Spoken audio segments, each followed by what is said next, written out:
ఓం శాంతి 24/10/2025 సాకార ఈశ్వర్య మధుర మహావాక్యాలు. మధురమైన పిల్లలారా, ఇంటికి మార్గం చూపించేందుకు తండ్రి వచ్చారు. మీరు ఆత్మ అభిమానులుగా ఉంటే ఈ మార్గం సులభంగా కనిపిస్తుంది. ప్రశ్న: సత్యుగంలోని దేవతలు మోహజీత్ అంటే మోహమును జయించిన వారు అని పిలువబడేందుకు సంగమ యుగంలో మీకు ఎలాంటి జ్ఞానం లభించింది? సంగమ యుగంలో తండ్రి మీకు అమర కథను వినిపించి అమర ఆత్మ జ్ఞానాన్ని ఇచ్చారు. ఇది అవినాశిగా తయారైన డ్రామా అనే జ్ఞానం లభించింది. ప్రతి ఆత్మ తన పాత్రను అభినయిస్తుంది.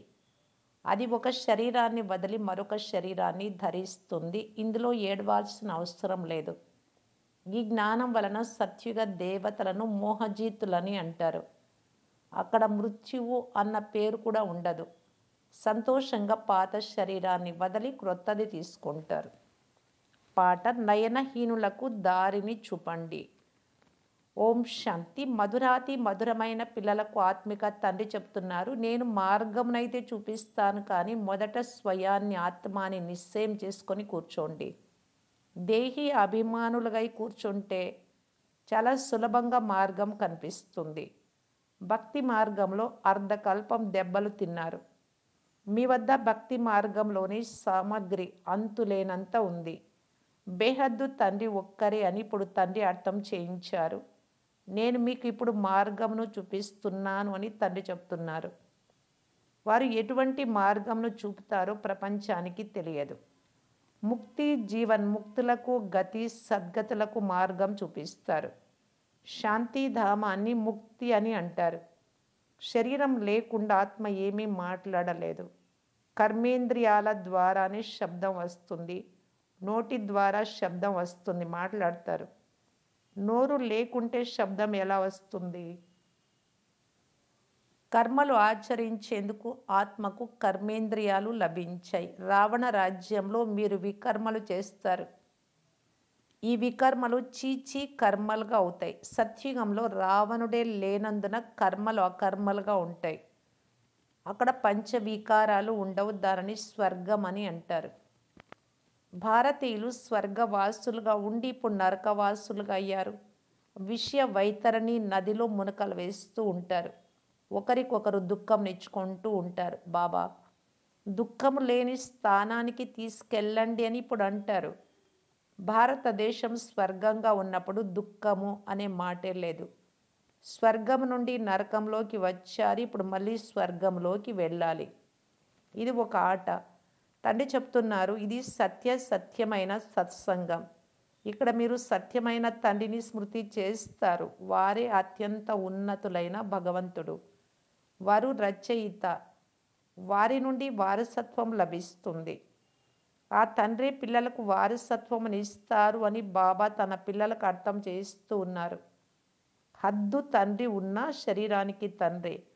ఓ భగవంతుడా, ఓ పరంపిత పరమాత్మ తండ్రి దయ చూపండి అని వేడుకుంటూ పరమాత్ముడిని స్మృతి చేస్తారు. భక్తి మార్గంలో ఎదురు దెబ్బలు తింటూ కలత చెంది ఉన్నారు. ఓ బాబా, మాకు సుఖశాంతుల వారసత్వం ఇవ్వండి అని అంటారు. ఈ వారసత్వాన్ని ఇవ్వగలిగిన వారు ఒక్క తండ్రి మాత్రమే. అది కూడా 21 జన్మలకు ఇస్తారు. లెక్కాచారం చూడండి. సత్యుగంలో వీరి రాజ్యం ఉన్నప్పుడు కొంతమంది మనుషులు మాత్రమే ఉంటారు. ఒకే ధర్మం, ఒకే రాజ్యం ఉండేది. దానిని స్వర్గము, సుఖధామము అని అంటారు. నూతన ప్రపంచాన్ని సతో ప్రధానమని అంటారు. పాత ప్రపంచాన్ని తమో ప్రధానమని అంటారు. ప్రతి వస్తువు మొదట సతో ప్రధానంగా ఉండి తర్వాత సతో రజో తమోలోకి వస్తాయి. చిన్న పిల్లలను సతో ప్రధానమని అంటారు. వారిని మహాత్ముల కంటే గొప్పవారు అని అంటారు.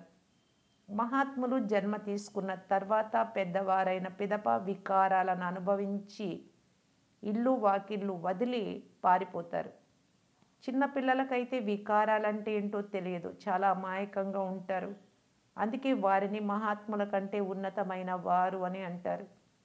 దేవతలను సర్వగుణ సంపన్నులు అని మహిమ చేస్తారు. సాధువులను ఇలా ఎప్పుడూ మహిమ చేయరు. హింస అహింసల అర్థమును తండ్రి తెలియజేస్తారు. ఎవరినైనా కొట్టడాన్ని చంపడాన్ని హింస అని అంటారు. అన్నిటికంటే పెద్ద హింస కామ ఖడ్గమును ఉపయోగించుట. దేవతలు హింసకులు కాదు, కామ ఖడ్గమును ఉపయోగించరు. నేను మిమ్మలను మనుషుల నుండి దేవతలుగా తయారు చేసేందుకు వచ్చాను అని తండ్రి చెప్తున్నారు. దేవతలు సత్యుగంలో ఉంటారు. ఇక్కడ స్వయాన్ని దేవతలము అని ఎవ్వరూ చెప్పుకోలేరు. మేము నీచులు, పాపులు, వికారులమని భావిస్తారు. మరి అలాంటప్పుడు స్వయాన్ని దేవతలము అని ఎలా అంటారు? అందుకే హిందూ ధర్మం అని అన్నారు. వాస్తవానికి ఇది ఆది సనాతన దేవీ దేవతా ధర్మం. ఒకప్పుడు ఉండేది. హిందువు అనే పదం హిందూస్థాన్ నుండి వచ్చింది. వారు హిందూ ధర్మం అని అన్నారు. మేము దేవీ దేవతా ధర్మానికి చెందిన వారము అని చెప్పినా హిందువులలోనే కలిపేస్తారు. మా వద్ద హిందూ ధర్మం అనే కాలం మాత్రమే ఉంది అని అంటారు. పతితులైనందువలన స్వయాన్ని దేవతలము అని చెప్పుకోలేరు.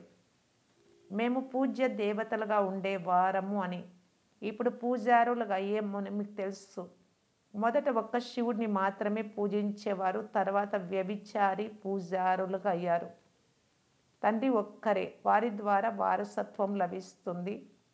దేవీ దేవతలైతే అనేక మంది ఉన్నారు. వారి నుండి ఎలాంటి వారసత్వము లభించదు. ఈ బ్రహ్మ నుండి కూడా మీకు వారసత్వం లభించదు. ఒకరేమో నిరాకార తండ్రి, మరొకరు సాకార తండ్రి. సాకార తండ్రి ఉన్నా ఓ భగవంతుడా, ఓ పరమపిత అని అంటూ ఉంటారు. లౌకిక తండ్రిని, శరీరానికి తండ్రిని ఈ విధంగా పిలువరు.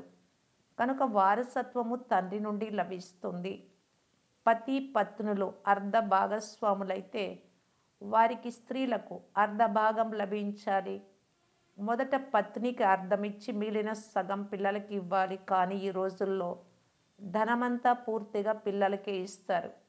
కొంతమందికి మోహం ఎక్కువగా ఉన్నందున నేను మరణించిన తర్వాత హక్కుదారులుగా మా పిల్లలే ఉండాలి అని అంటారు. ఈనాటి పిల్లలు తండ్రి మరణించిన తర్వాత తల్లిని పలకరించరు. ఎవరో కొంతమంది మాతృప్రేమ కలిగిన వారుగా ఉంటారు. కొంతమంది మాతృద్రోహులుగా ఉంటారు.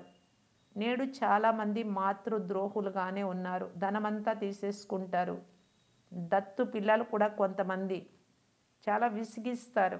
ఇప్పుడు పిల్లలు పాట విన్నారు, నయనహీనులకు దారిని చూపండి ప్రభు అని.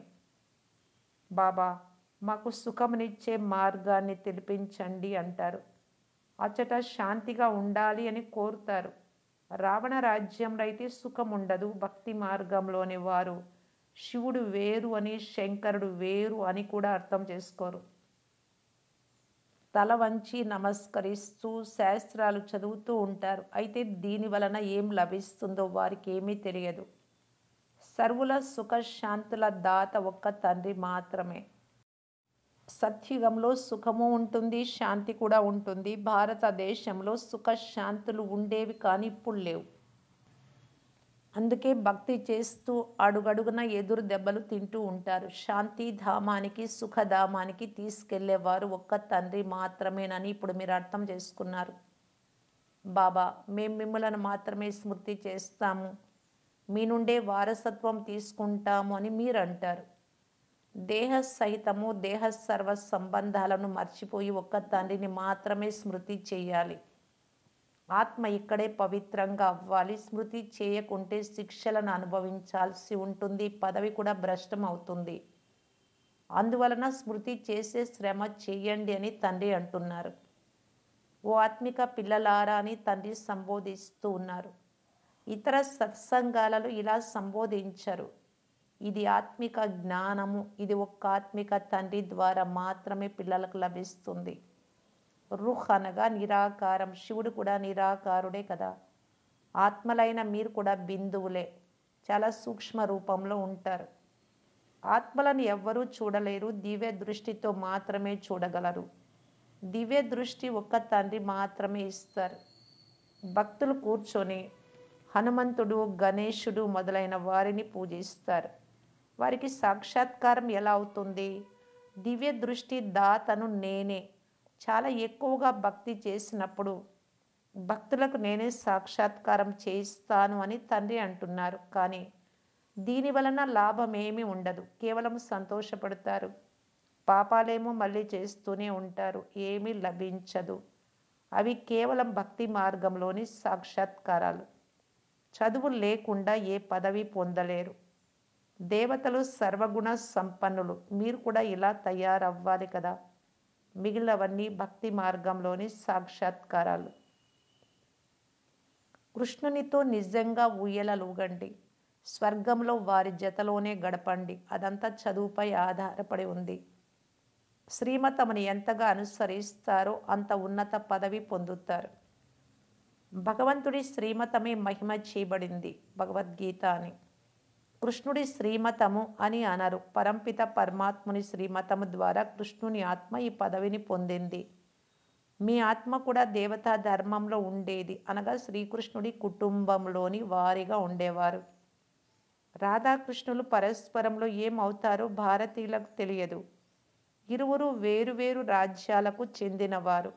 స్వయంవరం తర్వాత లక్ష్మీనారాయణలకు అవుతారు. ఈ విషయాలన్నీ తండ్రి వచ్చి అర్థం చేయిస్తారు. స్వర్గంలో యువరాజులు యువరాణులుగా అయ్యేందుకు మీరిప్పుడు చదువుతున్నారు. రాకుమారునికి స్వయంవరం జరిగినప్పుడు పేర్లు మార్చబడతాయి.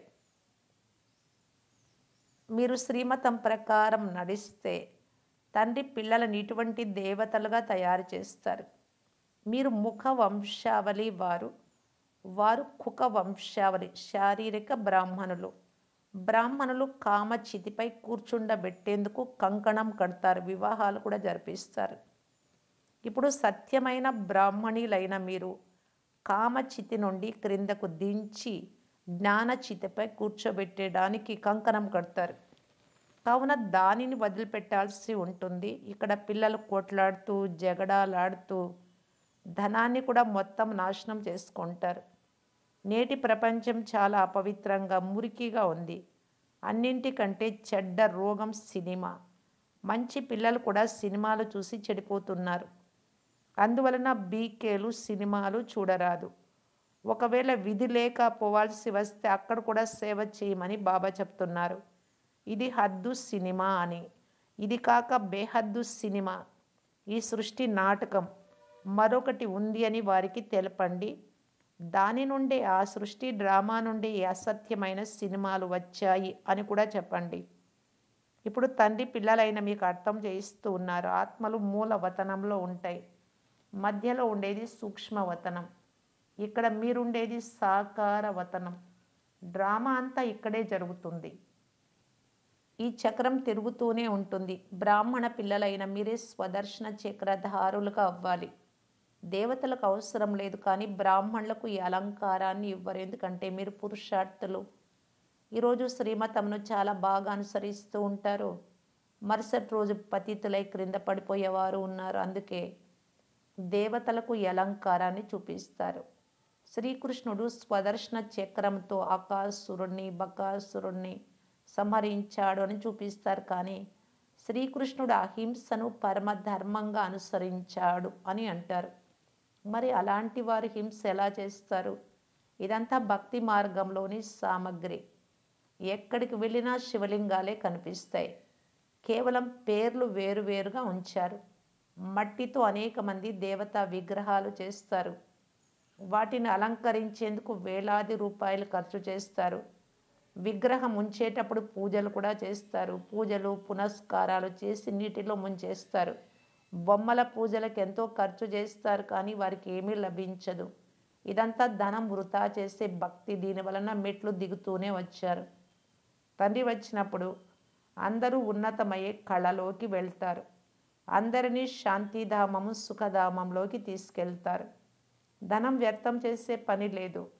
భక్తి మార్గంలో మీరు ధనాన్ని ఖర్చు చేస్తూ చేస్తూ దివాలా తీస్తారు.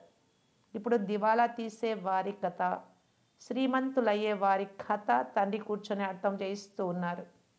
మీరు లక్ష్మీనారాయణల వంశం వారు కదా. ఇప్పుడు మీకు నరుడి నుండి నారాయణుడయ్యే విద్యను తండ్రి నేర్పిస్తూ ఉన్నారు. జనులు తీజరీ కథ, అమర్ కథను వినిపిస్తారు. అదంతా అసత్యం. తీజరీ కథ అనగా దాని ద్వారా ఆత్మ యొక్క 3వ నేత్రం తెరుచుకుంటుంది. చక్రమంతా బుద్ధిలోకి వస్తుంది. మీకు జ్ఞాన నేత్రం లభిస్తోంది. అమర్ కథ కూడా వింటున్నారు. అమరపురికి అధికారులుగా ఈ కథను అమర్ బాబా మీకు వినిపిస్తూ ఉన్నారు. అక్కడ మృత్యు ఉండదు. ఇక్కడ మృత్యు అంటే మానవులకు ఎంత భయం వేస్తుంది. అక్కడ భయపడే మాట, ఏడ్చే మాట ఉండదు. స్వర్గంలో సంతోషంగా పాత శరీరాన్ని వదిలి క్రొత్తది తీసుకుంటారు. ఇక్కడ మనుషులు ఎంతగానో రోధిస్తారు. ఇది ఏడుపుల ప్రపంచం. ఇది తయారైన డ్రామా అని తండ్రి చెప్తున్నారు. ప్రతి ఒక్కరూ ఎవరి పాత్రను వారు అభినయిస్తూ ఉంటారు. ఈ దేవతలు మోహమును జయించిన వారు కదా. ఈ ప్రపంచంలో అనేక మంది గురువుల ద్వారా అనేక మతాలు లభిస్తాయి. ఎవరి మతం వారిదే. సంతోషి దేవిని పూజిస్తారు. సంతోషి దేవీలైతే సత్యుగంలో ఉంటారు. ఇక్కడ వారు ఎలా ఉంటారు? సత్యుగంలో దేవతలు సదా తృప్తిగా ఉంటారు. ఇక్కడైతే ఏదో ఒక కోరిక ఉంటుంది, సంతోషం ఉండదు. అక్కడ ఏ ఆశ ఉండదు. తండ్రి అందరినీ తృప్తిపరుస్తారు. మీరు పద్మాపదంపతులుగా అవుతూ ఉన్నారు. దేనినైనా ప్రాప్తి చేసుకోవాలి అని కోరితే ఉండదు. ప్రాప్తించని వస్తువే ఉండదు. అక్కడ చింత ఉండనే ఉండదు అని తండ్రి తన పిల్లలకు అర్థం చేస్తూ ఉన్నారు. నేను సర్వుల సద్గతి దాతను. నేను ఒక్కడిని మాత్రమే పిల్లలైన మీకు 21 జన్మలు సంతోషమే సంతోషాన్ని ఇస్తాను అని తండ్రి చెప్తున్నారు. ఇటువంటి తండ్రిని స్మృతి చేయాలి కదా. స్మృతి ద్వారానే మీ పాపాలు భస్మమై మీరు సతో ప్రధానంగా అవుతారు. ఇది అర్థం చేసుకునే విషయం అని తండ్రి తెలియజేస్తూ ఉన్నారు. ఇతరులకు ఎంత ఎక్కువగా అర్థం చేయిస్తారో అంతమంది ప్రజలు తయారవుతూ ఉంటారు. అంత ఉన్నత పదవి మీరు పొందుతారు. ఇది సాధువుల కథ కాదు. స్వయంగా భగవంతుడే కూర్చొని వీరి నోటి ద్వారా అర్థం చేయిస్తున్నారు. ఇప్పుడు మీరు సంతుష్ట దేవి దేవతలుగా తయారవుతున్నారు. ఇప్పుడు మీరు సదా పవిత్రంగా ఉండే వ్రతాన్ని కూడా ఆచరించాలి. ఎందుకంటే మీరు పావన ప్రపంచంలోకి వెళ్ళాలి. కనుక పతితులుగా అవ్వరాదు. తండ్రి పవిత్రంగా అయ్యే ఈ వ్రతమును నేర్పించారు. కానీ మనుషులు అనేక ప్రకారాలైన వ్రతాలు తయారు చేశారు. మంచిది. మధురాతి మధురమైన అపురూపమైన పిల్లలకు మాతాపిత బాప్దాదాల ప్రియ స్మృతులు మరియు గుడ్ మార్నింగ్. ఆత్మిక పిల్లలకు ఆత్మిక తండ్రి నమస్తే. ధారణ కొరకు ముఖ్య సారం. ఫస్ట్ పాయింట్, ఒక్క తండ్రి మతమునే అనుసరిస్తూ సదా సంతృప్తిగా ఉండి సంతోషి దేవీలుగా అవ్వాలి. ఇక్కడ ఏ విధమైన ఆశలు కోరికలు ఉంచుకోరాదు. తండ్రి నుండి సర్వప్రాప్తులను పొంది పదమాపతులుగా అవ్వాలి. సెకండ్ పాయింట్, అన్నిటికంటే ఎక్కువ మురికిగా తయారు చేసేది సినిమా. మీరు సినిమాలు చూడరాదు. సిన్ అంటే పాపము, మా అంటే తల్లి. పాపానికి తల్లి సినిమా అంటే. మీరు ధైర్యం కలవారైతే హద్దు బేహద్దు సినిమాల రహస్యం తెలుసుకొని ఇతరులకు అర్థం చేయించండి, సేవ చేయండి. వరదానం, పురుషార్థము మరియు సేవలో విధిపూర్వక వృద్ధిని ప్రాప్తి చేసుకునే తీవ్ర పురుషార్థి భవ. బ్రాహ్మణ అనగా విధిపూర్వక జీవితం. ఏ కార్యమైనా విధిపూర్వకంగా చేసినప్పుడే సఫలమవుతుంది. ఒకవేళ ఏ విషయంలోనైనా స్వంత పురుషార్థము లేక సేవలో వృద్ధి జరగలేదు అంటే మీ విధిలో తప్పకుండా ఏదో లోపం ఉంది. అందువలన అమృత వేళ నుండి రాత్రి వరకు మనస, వాచ, కర్మణ మరియు సంపర్కము విధిపూర్వకంగా ఉండినదా అనగా వృద్ధి జరిగిందా అని చెక్ చేసుకోండి. ఒకవేళ జరగకుంటే కారణమేదో ఆలోచించి నివారణ చేయండి. అప్పుడు వ్యాకుల పడరు. ఒకవేళ విధిపూర్వకమైన జీవితం ఉంటే వృద్ధి తప్పకుండా జరుగుతుంది మరియు తీవ్ర పురుషార్థిగా అయిపోతారు. స్లోగన్, స్వచ్ఛత మరియు సత్యతలో సంపన్నంగా అవ్వడమే సత్యమైన పవిత్రత. అవ్యక్త సూచన, స్వయం మరియు సర్వుల పట్ల మనస ద్వారా యోగం యొక్క శక్తులను ప్రయోగించటానికి బాప్దాదా తెలియజేస్తున్నారు. ఎక్కడైతే వాచా ద్వారా ఏదైనా కార్యము సిద్ధించదో నోటి ద్వారా చెబితే అప్పుడు వీరు మాటలతో అర్థం చేసుకోరు, శుభభావనతో పరివర్తన అవుతారు అని అంటారు. ఎక్కడైతే వాణి అనగా మాటలు కార్యాన్ని సఫలం చేయలేదో అక్కడ సైలెన్స్ శక్తి యొక్క సాధనాలైనటువంటి శుభ సంకల్పాలు, శుభ భావనలు, కళ్ళ భాష ద్వారా దయ మరియు స్నేహం యొక్క అనుభూతి కార్యాన్ని సిద్ధం చేయగలదు. ఓం శాంతి.